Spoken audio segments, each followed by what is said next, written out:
वास्तु ज्ञान गंगा चैनल पर आप सभी का स्वागत है। श्री महालक्ष्मी नमः। सनातन धर्म में दीप जलाने का विशेष महत्व होता है, जिसे दीपदान कहा जाता है। यह दीपक अपने पितरों, देवों और देवियों को प्रसन्न करने के लिए जलाया जाता है।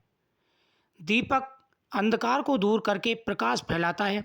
यह नकारात्मकता को दूर करता है और घर में सकारात्मकता आती है। बहुत सारे घरों के बाहर शाम के समय दीपक जलाया जाता है। ऐसी मान्यता है कि शाम को माता लक्ष्मी का प्रवेश घर में होता है, इसलिए प्रदोष काल में घर के मुख्य द्वार पर दीपक जलाते हैं। लेकिन इसमें कुछ गलती भी करते हैं। इससे माता लक्ष्मी प्रसन्न नहीं होंगी और आपके घर में नकारात्मकता आ सकती है। दोस्तों, नंबर 1, घर के मुख्य द्वार के बाहर सूर्यास्त होने के बाद जब अंधेरा होने लगे, यानी प्रदोष काल प्रारंभ हो जाए, उस समय दीपक जलाना चाहिए। नंबर 2, प्रदोष काल के समय घर के मुख्य द्वार को खोल दें। उसके बाहर घी का दीपक माता लक्ष्मी के लिए जलाएं। रुई की बत्ती का इस्तेमाल करें। उस दीपक को मुख्य द्वार के बाईं तरफ रखना चाहिए। यदि आपके पास घी नहीं है तो तिल या फिर सरसों के तेल का दीपक भी जला सकते हैं, लेकिन इसे दाईं ओर रखें। घी का दीपक देवी और देवताओं के लिए जलाते हैं। नंबर 3, इस दीपक को मुख्य द्वार के पूर्व या उत्तर की दिशा में रखा जाता है। दक्षिण दिशा में दीपक पितरों के लिए रखते हैं। मिट्टी का दीपक सबसे अच्छा माना जाता है, लेकिन आप पीपल के नीचे अगर दीपक जला रहे हैं तो वहाँ मिट्टी का जलाएं। घर के मेन दरवाजे पर दीपक जला रहे हैं तो मिट्टी का जलाएं, और तुलसी माता के सामने दीपक जला रहे हैं तो मिट्टी का जलाएं। अगर अपने मंदिर में पितरों के सामने या देवताओं के सामने दीपक जला रहे हैं तो आप पीतल का दीपक जला सकते हैं।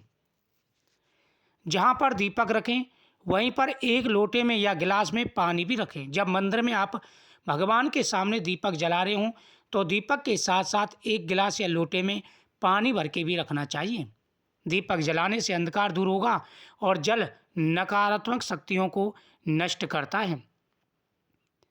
दीपक जलाने के बाद बहुत से लोग अपने मुख्य द्वार को बंद कर देते हैं।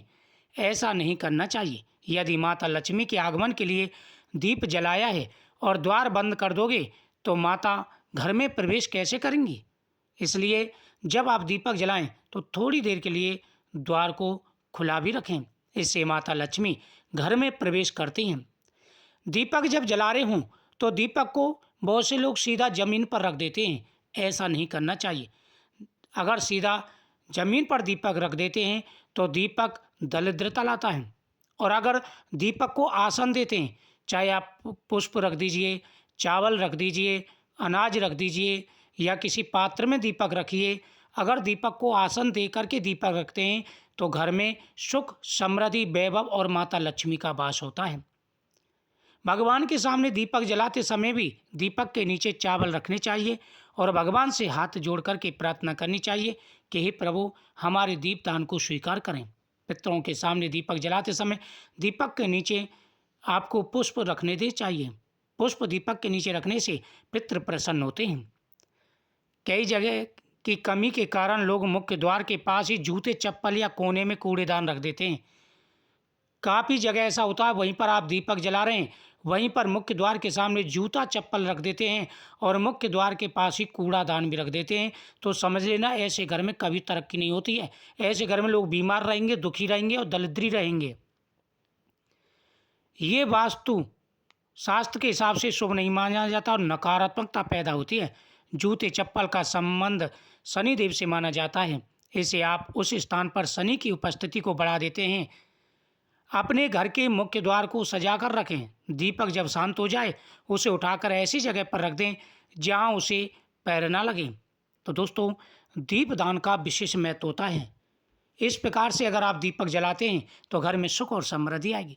साथ ही पीपल वृक्ष के नीचे, तुलसी माता के सामने, अपने इष्ट देवता के सामने, घर के मेन दरवाजे पर, पितृ देवताओं के सामने, इन 5 जगहों पर प्रतिदिन दीपक जलाना चाहिए। इन जगहों पर दीपक जलाने से कभी भी घर में नकारात्मकता नहीं आती, ना कोई बीमार पड़ता है और ना ही कभी किसी भी प्रकार की कोई परेशानी आती है। इसलिए हमेशा ध्यान रखें और जब दीप दान कर रहे हों तो इन बातों का विशेष रूप से ध्यान रखें। दीपदान करते समय भगवान को दीपक समर्पित जरूर करें। भगवान से कहें कि प्रभु इस दीपक दान को आप स्वीकार करें। ओम नमः शिवाय। हर हर महादेव।